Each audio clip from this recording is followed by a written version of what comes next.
Yoo-hoo!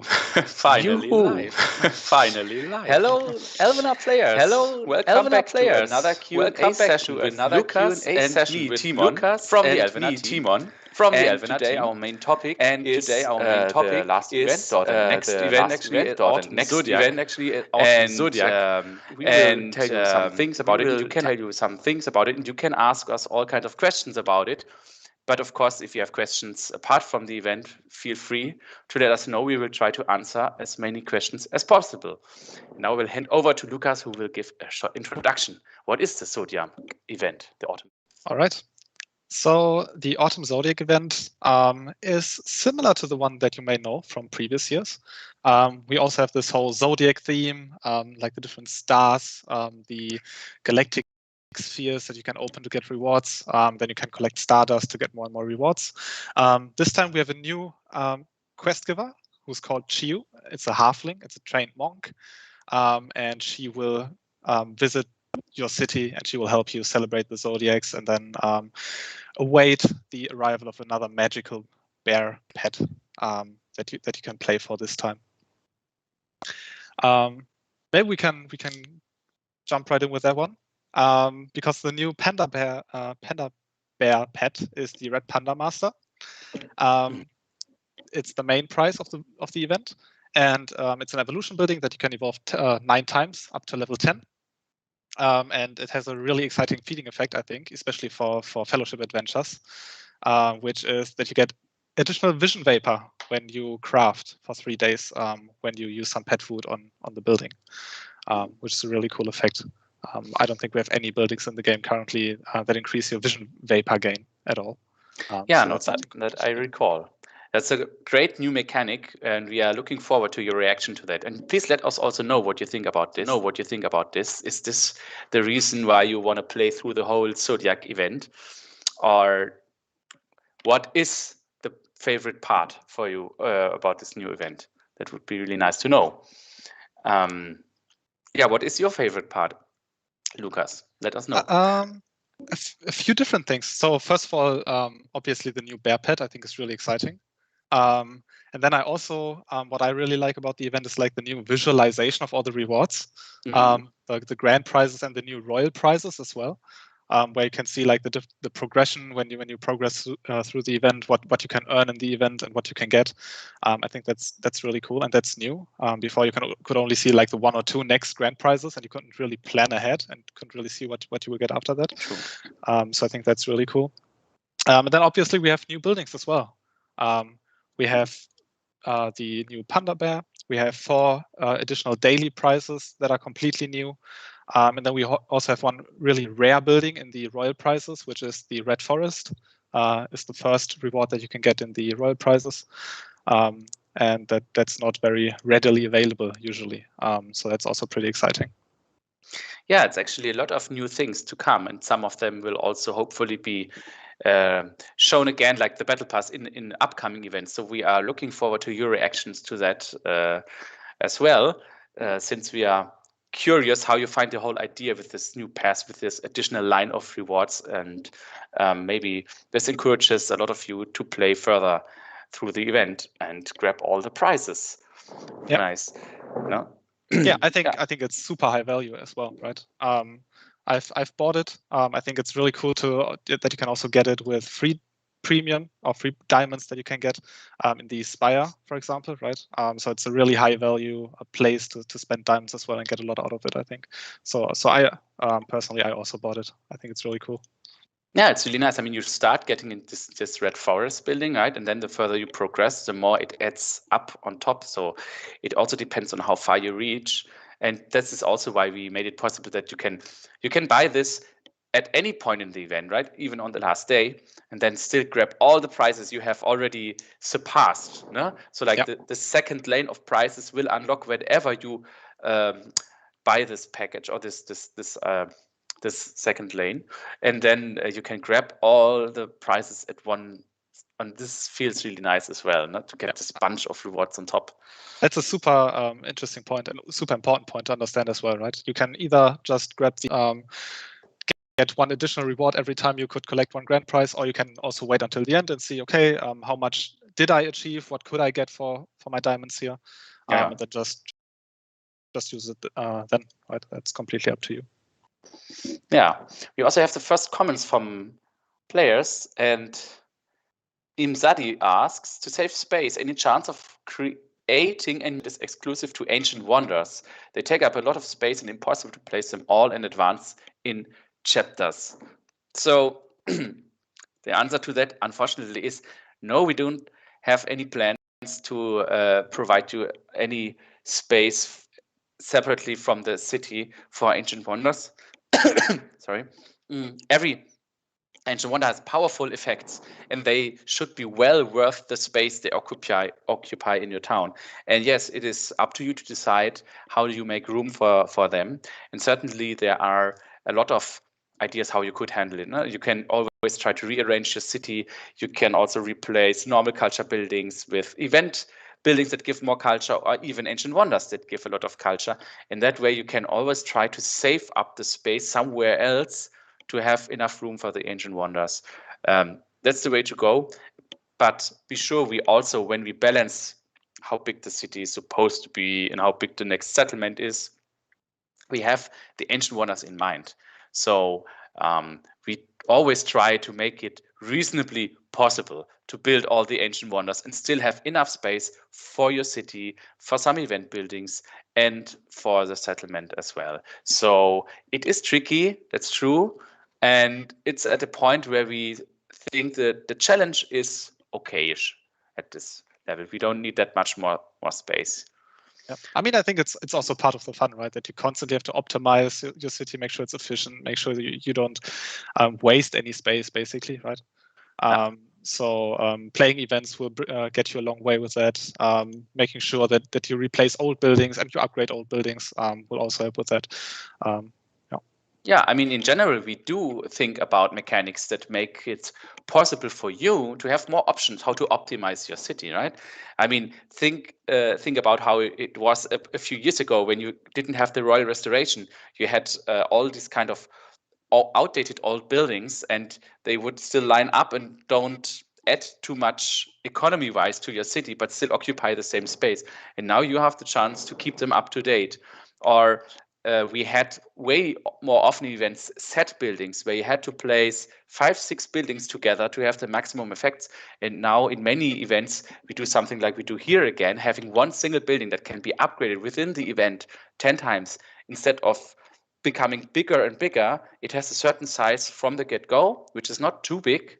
And you can get a lot of effects out of a single building. So we give you more tools to optimize your space than just give you more space. That's more the way we are typically thinking. And I think that's a more interesting challenge as well. Yeah.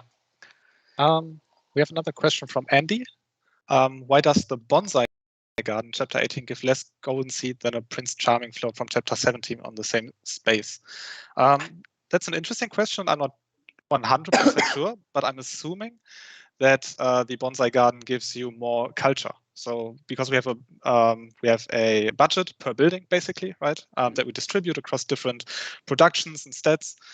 So if one production is less than a different building in the same chapter, usually the other one should be higher, right? There are some variations, but in this specific example, I'm pretty sure that the Bonsai Garden has a lot more culture than the Prince Charming float in comparison. Yeah, it's true. So usually we use a kind of system or an auto calculation for the basic values of buildings, and then of course we look over it and tweak it a bit as we see fit and to provide some variation to it. But in general, we aim for buildings that have roughly the same power per tile. If it's a building of the same group, I mean, like event buildings along each other. But of course, we see it differently for a building from the construction menu.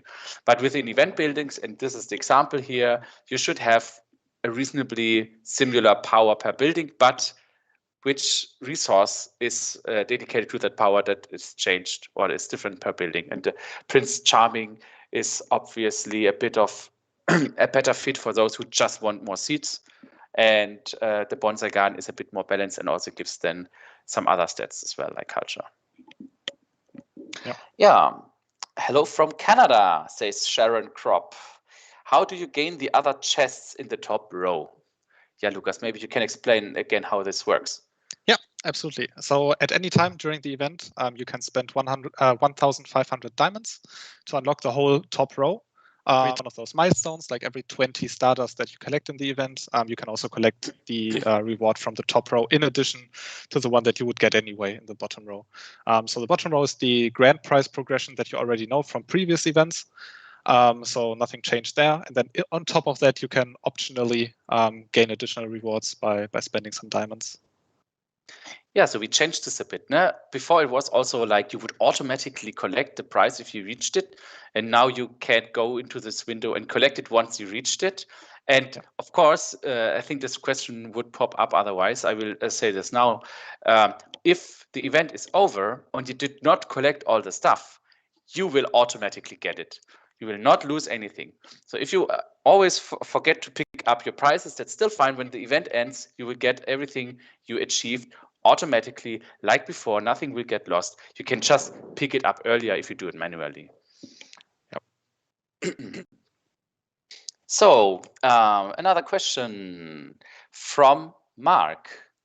This particular event is very is this a question even? But we can still read it, right? Hey, Mark, this particular event is very fun to play, Mark says. It's unlike the other events in that you can play 3 or 4 quests daily to collect keys. I still think having one type of bear artifact and multiple bear buildings would give each player the choice of which building to fully evolve instead of multiple buildings partially evolved. Yeah, it's a good point. This is also why we offer conversion recipes in the Magic Academy. So if you earn some of the new bear artifacts, you can convert them to older ones in the Magic Academy, and then you can decide, okay, I'd rather like to push my old building a little bit higher, a few levels higher, and maybe complete it at level 10. Or you can decide, okay, no, I want to start out with this new one, try to see how far I can get with that one. So this is a pretty nice strategic choice as well, which one you want to go for.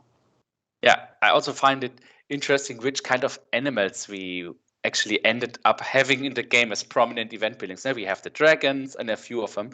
We have some bears, and also we have some phoenixes. So these seem to be the most popular creatures so far we have. I wonder which kind of creature will come up next. But all of these buildings treated as unique ones, separate from the others, and they just kind of happen to have the same animal as the main protagonist on the building. So yeah, as Lucas said, the best thing you can do if you want to optimize one of your buildings, you have to use the crafting to transform some of the unused artifacts into the one you need.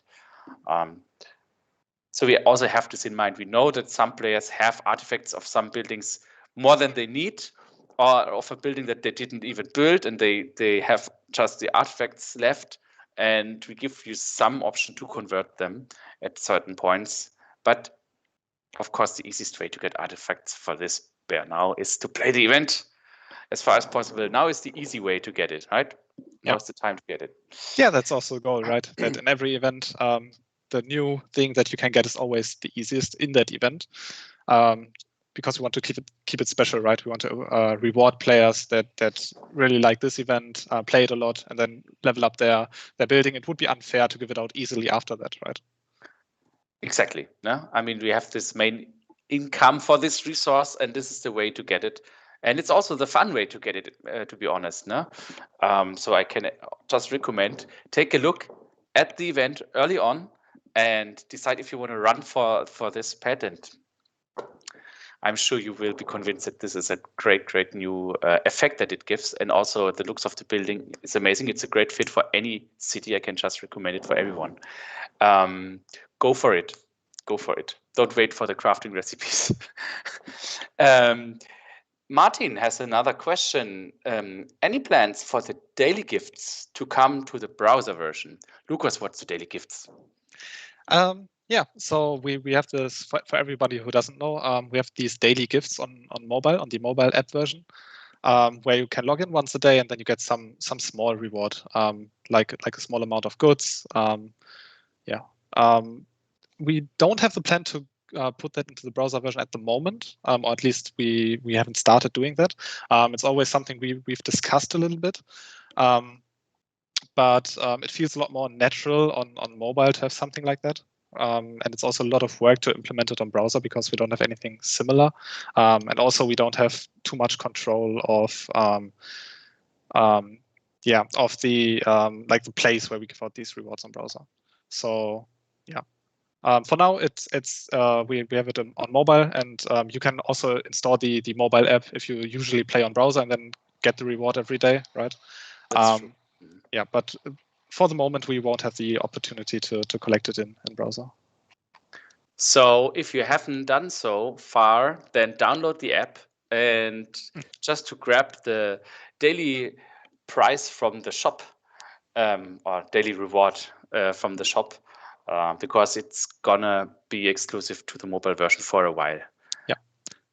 Yeah, I mean the app is a great companion anyway to the browser version as well, right? So you can quickly check in when you're on the go.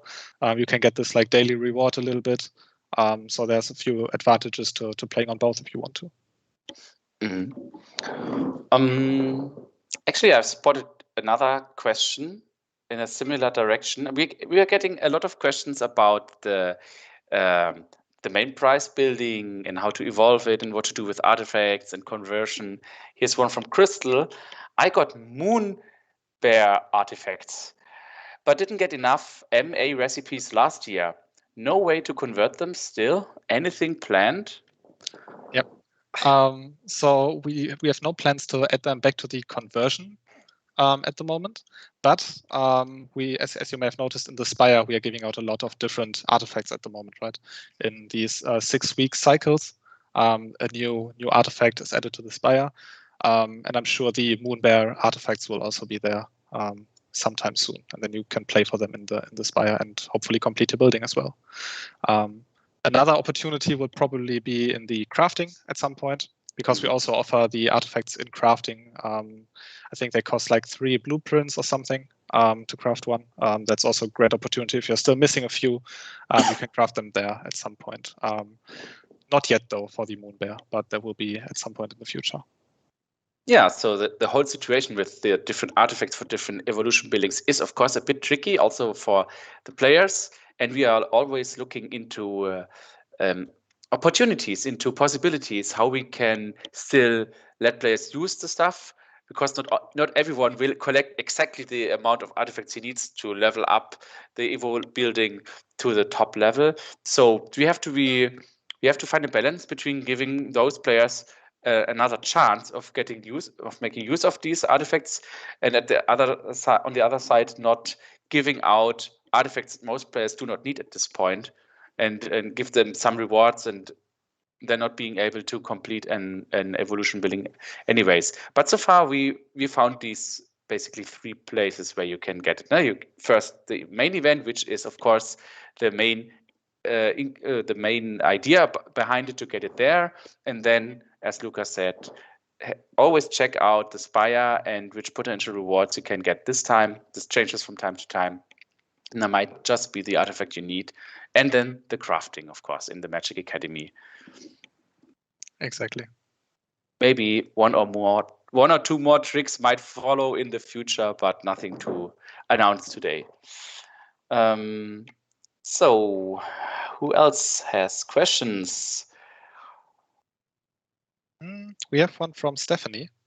Is there a way to break up the notifications? For example, trades notifications and a separate visits neighborly help notification. So basically that you can filter out the notifications that you want to see at any specific point. We've talked about this a lot internally, especially recently. And we really like the idea. We have no concrete plans to implement this yet. But we definitely will look into creating a concept for it and working on it. It's a little bit more difficult than it sounds, because we have to break up the whole UI in some way, right? We have to make it look nice.